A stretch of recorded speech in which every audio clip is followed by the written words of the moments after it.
Salut, salut! Aujourd'hui, je vais essayer cette formule-là pour l'été, d'enregistrer des capsules vidéo et audio en même temps. Parce que je sais qu'il y en a qui sont plus podcasts, il y en a qui sont plus vidéo, donc on va tester ça. Aujourd'hui, je vais te parler, on en parle partout, puis je suis en train de faire un écœur en titre, l'inflation. L'inflation, on n'a pas le contrôle là-dessus. Là où est-ce qu'on a le contrôle, c'est sur soi. Donc, sur nos dépenses, sur nos revenus. Là, pitchez-moi pas de roche. Il y en a qui vont dire « Ah, c'est la petite phrase magique facile. » Oui, je comprends tout à fait. Je suis aussi victime de l'inflation. Dans le sens que je n'ai pas le contrôle sur le prix, le prix qui augmente sans cesse, la bouffe, le gaz, tout ça, le coût de la vie augmente. Je n'ai pas le contrôle là-dessus. Tu n'as pas le contrôle là-dessus. Mais moi, je trouve ça bien et positif dans le sens que ça nous permet de revoir notre façon de gérer nos finances. Donc, aujourd'hui, je veux te parler de justement comment faire pour essayer d'éviter de se réajuster avec l'inflation. Parce que c'est bon, on a beau chialer, si on ne fait que chialer, il n'y a rien qui va changer. Puis aujourd'hui, ce que je veux, c'est que ça change. La première étape à faire, puis ça, même inflation ou pas, c'est de faire notre budget. J'ai mon budget pour l'entreprise, j'ai mon budget pour mon personnel. Pourquoi j'ai un budget? Pas parce que, tu sais, j'ai longtemps cru que d'avoir un budget, c'était parce qu'on est cassé. Pas tout. Avoir un budget, là, c'est juste de savoir, tu sais, plus tu vas être en contrôle de tes chiffres, plus tu vas aimer ça. Puis oui, garde, je te dis, quand j'ai fait mon budget, la dernière fois que j'ai eu pas à le faire, mais dans le sens que quand je me suis retrouvée dans une situation, tu sais, que ça allait vraiment pas bien, j'ai dû le faire. C'est pas drôle, c'est pas le fun, on est déficitaire, mais c'est à force d'être, tu sais, une suggestion de livre, à lire, relire, l'effet cumulé de toutes nos petites actions vont mener au résultat. Tu sais, première, moi, j'ai attendu très tard. Hier, j'en parlais dans mes stories. Tu sais, c'était ma fête, mon anniversaire. Oui, sur mon téléphone, j'ai des paniers un petit peu partout remplis de trucs, mais que non, je n'achèterai pas tout de suite ou je vais acheter de façon consciente, c'est-à-dire, tu sais, t'en vides une fois par semaine, puis avant d'acheter, ben, tu revides, tu dis, est-ce que c'est vraiment cet achat-là? Pas qu'il faut dépenser pour dépenser, mais c'est, t'en as-tu vraiment besoin? Vas-tu vraiment l'utiliser? Si la réponse est non ou peut-être, ben t'enlèves ça. Ça, c'est pas un bon achat. C'est un achat impulsif qui va juste t'amener au surendettement et à la surconsommation. Donc, tu sais, oui, je continue à faire des achats dans le sens que j'achète ce dont j'ai de besoin et ce dont je vais utiliser. Tu sais, des fois, c'est peut-être quelque chose pour toi que tu n'utiliseras pas, que tu n'as pas de besoin, bien, skip. Fait que la première étape, c'est de faire un budget. Va sur Google, n'importe où, tu vas trouver plein de modèles de budget. Le budget, dans le fond, tu rentres tous tes revenus. C'est des allocations familiales, les crédits d'impôt, le crédit d'impôt solidarité qui rentre, je pense, à tous les mois ou tout dépendant, là, je vérifie. Mais tu as la TPS qui rentre aux 3 mois. Tu sais, plein d'affaires. Là, on vient de terminer la saison des impôts. Si tu as eu un remboursement d'impôts, ces choses-là. Tu mets tout dans ton budget, tes revenus et tes dépenses. Puis, lésine pas, sors les relevés bancaires et analyse. Si en se mettant le nez là-dedans, les relevés bancaires et relevés de carte de crédit, c'est en te mettant le nez là-dedans, puis aussi ton relevé PayPal ou des choses comme ça, tu sais, que c'est important, parce que des fois, tu vas trouver des abonnements aussi, ça fait partie des trucs, de voir est-ce que tel abonnement est justifié. S'il n'est pas justifié et utilisé ni consommé, ben c'est une dépense inutile. C'est ce genre de dépenses-là qu'il faut aller surveiller. Donc, faire son budget. C'est la première étape, mais ton budget, tu devrais le faire en tout temps. Parce que justement, quand tu n'as pas de fonds d'urgence de fait, puis qu'on arrive, on est en pleine période d'inflation, ben, c'est une période de stress pour plusieurs. là, il y a une chose que j'ai mis plusieurs trucs. Bien, surveiller les spéciaux, oui, mais moi, où est-ce que je mets mon bémol, c'est de faire attention, parce que je sais qu'il y en a qui vont surveiller les spéciaux, qui vont faire le tour de toutes les épiceries, mais est-ce que de faire tout le tour des épiceries est vraiment avantageux? C'est ça que je veux que tu t'interroges. Est-ce que c'est avantageux point de vue des déplacements, facture de gaz? Est-ce que c'est avantageux point de vue temps? Est-ce que tu es un travailleur autonome, puis est-ce que le temps que tu passes à te déplacer, ça ne serait pas plus rentable de le passer à travailler tes dossiers clients, donc facturer, faire des gains d'argent. Fait que c'est ça, faut analyser, il faut voir, il faut faire le tour. Je sais que souvent dans les marchés de fruits et légumes, il y a des belles occasions, des belles opportunités, des belles aubaines, fait que ce serait peut-être bon d'aller voir. Moi, je suis quelqu'un que j'ai toujours eu un potager. Je le commence et je plante mes graines, là, souvent pendant les vacances de Noël, je plante mes graines, puis là, j'ai mes plantes de tomates qui sont sur la galerie, parce que les tomates, c'est un légume que je consomme à tous les jours. Quand j'en ai, là, je vais en consommer tout le temps. Donc, c'est un légume que je plante. Puis, je t'en apache. Je ne reste pas en maison. Donc, c'est sur ma galerie. C'est sûr que si tu n'as pas de galerie et tu es obligé de tenir ça à l'intérieur, ça se fait à un certain moment, mais il y a un moment donné, tu es comme quand c'est rendu trop gros puis que c'est assez des petites bébites, c'est moins intéressant d'avoir ça à l'intérieur. Mais quand même, il y a d'autres solutions. Justement, l'été, dans les épiceries, tu as beaucoup de spéciaux sur les fruits et légumes. Bien, c'est le temps de faire des réserves, de congeler. Pense à ta sauce à spaghetti. Quand le sac de carottes ou le sac de piment est en spécial, ben profite-en, fais des réserves, coupe. Oups, j'ai oublié. Je vais juste couper le son. Fais des réserves à ce moment-là. Éviter le gaspillage alimentaire. Ça c'est mon gros problème. J'achète des trucs qui sont dans le frigo, je les oublie et je m'en rappelle quand ils marchent à peu près tout seul. On s'entend. Fait que, tu sais, d'aller faire un tour de notre frigo, notre garde-manger une fois par semaine, de vérifier avant qu'on se rende sur place et de faire peut-être ton menu. En faisant ton menu, bien, ça te permet justement de voir tout ce que tu veux acheter dans ton menu pour faire tes repas de la semaine. Puis là, tu vas vérifier qu'est-ce que tu as. Parce que je préconise, oui, d'acheter certains items en grosse quantité, parce que quand on achète souvent en grosse quantité, genre chez Costco, on va économiser. Mais tu sais, comme pour une personne toute seule comme moi, avoir 2 ans d'acheter pour 2 ans de rouleau de papier de toilette, je ne suis pas sûre que je rentre dans mon argent tellement, tu sais, parce que les sous que ça me... Parce que veux pas, oui, le coût unitaire descend, mais le coût que tu sors de tes poches quand tu l'achètes, il est beaucoup plus élevé que si j'avais été acheter un 12 rouleaux, genre. Tu comprends la nuance? Si tu es sur le marché du travail, peut-être de regarder pour du covoiturage ou transport en commun. Je sais que, en tout cas, pour moi, personnellement, c'est pas quelque chose que j'aimerais faire. Je l'ai déjà fait assez longtemps, puis je trouve que j'ai assez donné. Mais ça peut être envisagé. Si pour toi, c'est une solution, bien, ça peut être une solution à envisager. Moi, il y a une chose que j'ai fait, par contre, que j'ai modifiée, c'est parce que c'est au niveau de ma façon de conduire. Je fais plus d'excès de vitesse parce que, enfin, rouler vite, ça coûte cher. En plus de ça, tu prends une étiquette. Et puis, j'ai une application sur mon cellulaire, justement, qui est fournie par mes assurances, qui évalue ma façon de conduire. Puis, ben, ça me permet d'avoir un 15 % de rabais sur ma facture d'assurance auto, qui est quand même pas négligeable. C'est intéressant. Puis aussi, c'est quand, comme là, à l'automne, je vais rentrer en renouvellement de ma police d'assurance. Donc, quand je vais être au renouvellement, bien, vu que j'ai eu un bon dossier dans la dernière année, un excellent dossier de conduite, bien là, je peux me négocier des meilleures primes. Fait que c'est sûr que c'est pas immédiat, mais c'est à moyen terme, long terme. Puis on sait que quand on rentre dans une période d'inflation, bien, on en a pour 2-3 ans avant de s'en remettre. Ça a été dit. Je l'ai entendu à la radio. Toutes nos cartes de points. Moi, je suis la fille, j'ai des points, les étampes. Chez mon boucher, c'est une étampe. Je vais à la pharmacie, c'est les points. Je vais à l'épicerie, c'est les points.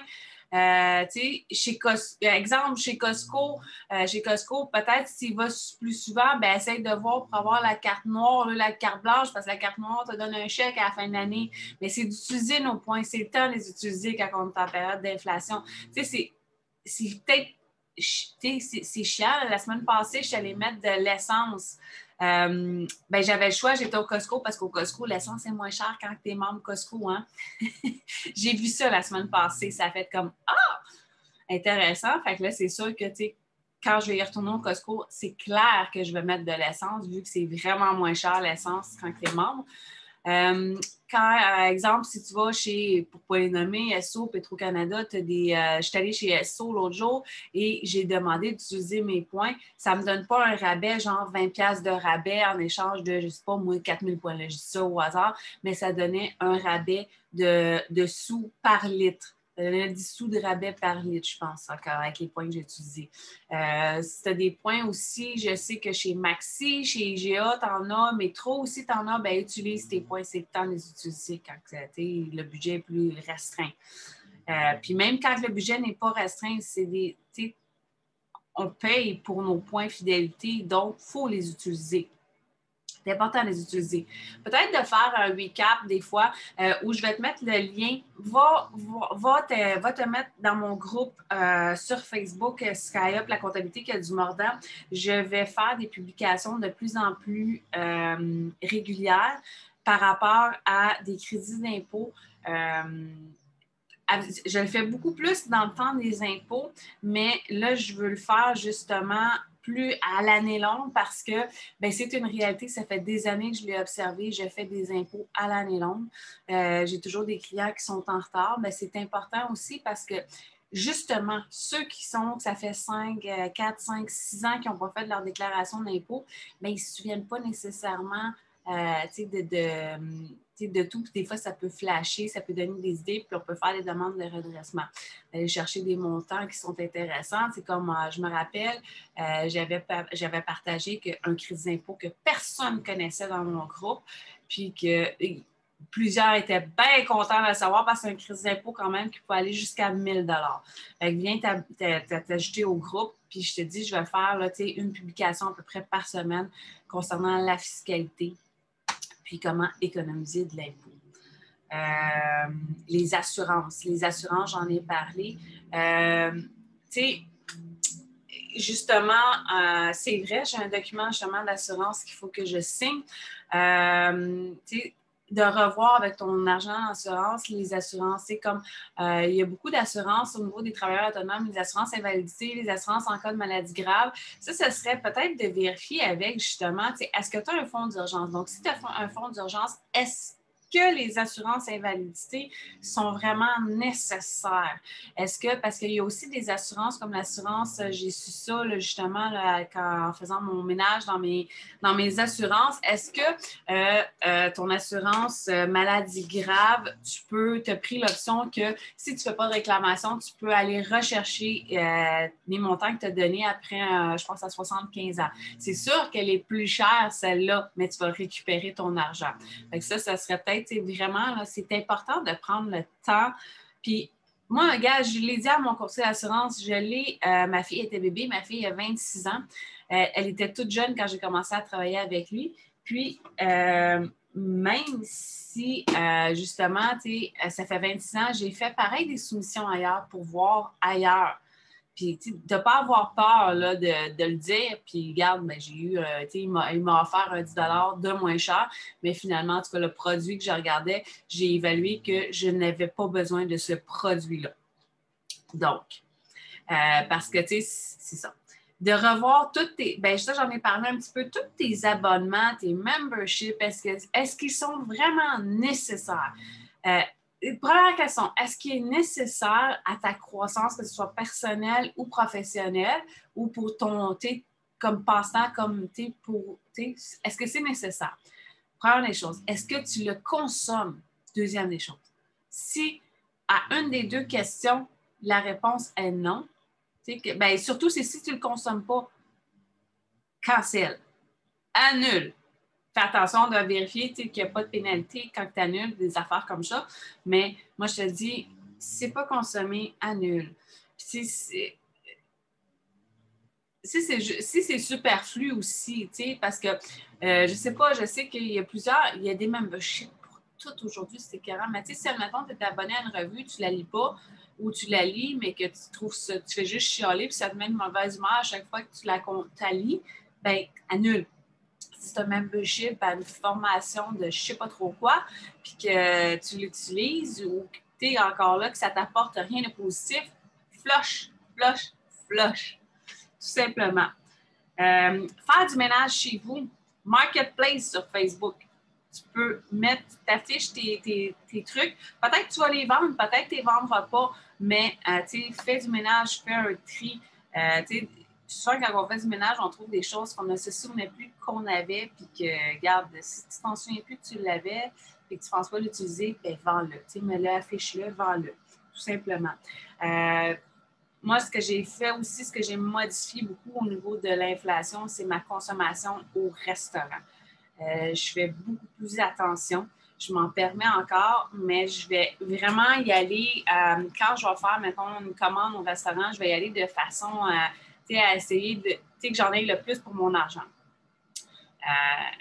Exemple, là, je vais commander quelque chose, c'est peut-être là, on tombe dans la saison estivale, où est-ce qu'il fait chaud, où est-ce qu'on n'a pas trop envie de cuisiner. Mais je vais peut-être demander justement un repas chaud, mais que je vais avoir beaucoup de reste avec pour que je vais pouvoir réutiliser.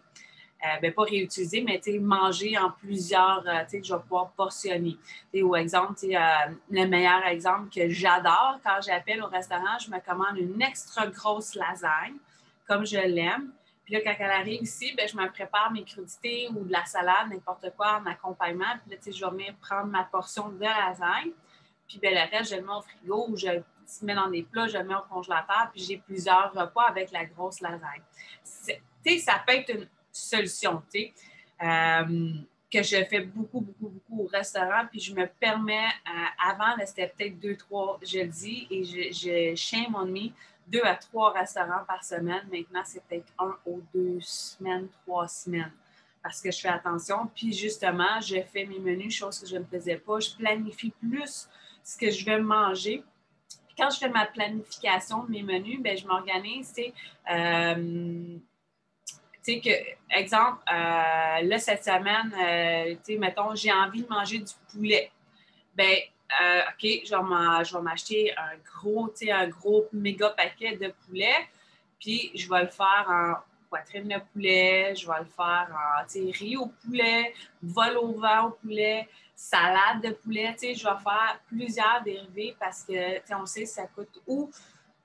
Soit je fais ça, soit je vais faire plusieurs repas avec l'aliment, la protéine principale, ou je vais tout simplement, acheter en grosse quantité congelée, mais je suis plus du type à planifier pour faire plusieurs repas. Puis c'est ça, que de congeler, parce que je trouve que quand je congèle, j'oublie. Moi, je suis comme ça, j'oublie. Gaspillage alimentaire, j'en ai parlé. Une autre chose qui est, je vais juste me prendre une gorgée d'eau. Une autre chose que je trouve qui est importante, c'est de vérifier le compte d'hydro. L'hiver, on a la possibilité d'avoir le crédit hivernal. L'été, je ne sais pas, je ne pense pas qu'il existe de crédit hivernal. Non, il n'existe pas de crédit hivernal l'été, hein, on va se le dire. Mais au niveau de la consommation, ce qui est important de faire, de prendre comme habitude, moi, je sais que je prends beaucoup d'eau chaude. Donc, là, je modifie ça vraiment beaucoup parce que ça coûte très cher, l'eau chaude. Mais l'eau chaude, à l'année, je fais attention à ma consommation d'eau chaude, de ne pas surconsommer d'eau chaude. C'est-à-dire, comme moi, quand je vais rincer, et ça va couler pendant très longtemps, puis c'est tout le temps l'eau chaude. Mais là, maintenant, j'ai modifié ça parce que ça ne change rien. Fait qu'on y va à l'eau frette. Des fois où on essaie vraiment d'éliminer l'eau chaude le plus possible. La climatisation.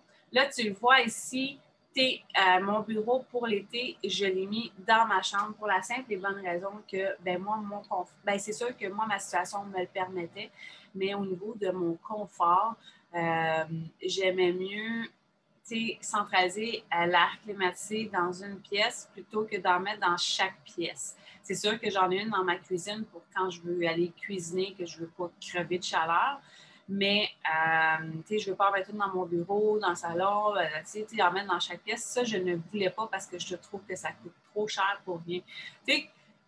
Quand tu vas dans une pièce, là, genre, j'en ai dans chaque pièce, sauf qu'elles ne sont pas allumées, elles ne roulent pas 24/24.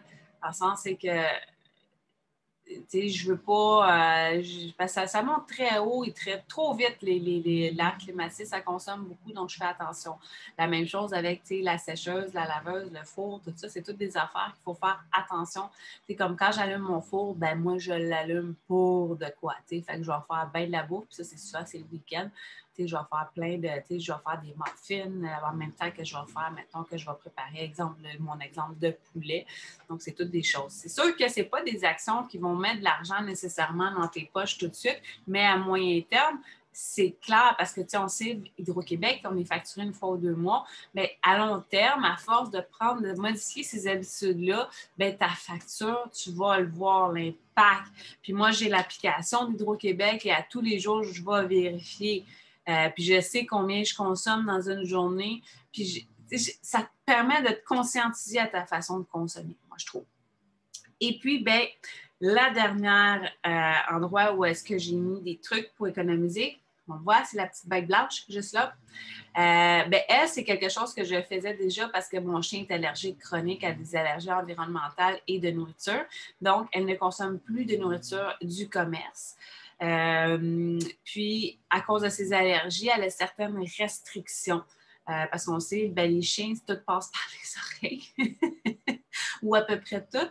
Les oreilles, le museau. Donc, je ne l'envoie plus au niveau du toilettage. C'est moi qui le fais moi-même parce que de toute façon, et à cause de ses allergies, ses problèmes de peau, elle doit utiliser des produits spécifiques. Là, tu vas me dire, ouais, mais tes produits coûtent plus cher. Pas nécessairement.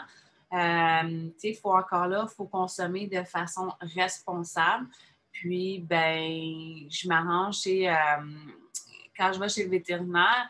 Ça, j'en ai justement vu que mon chien, c'est un chien qui prend des médicaments de façon régulière. Si, exemple, mon vétérinaire me dit on se revoit dans 6 mois, je ne vais pas nécessairement acheter sur le coup pour les 6 prochains mois de médicaments.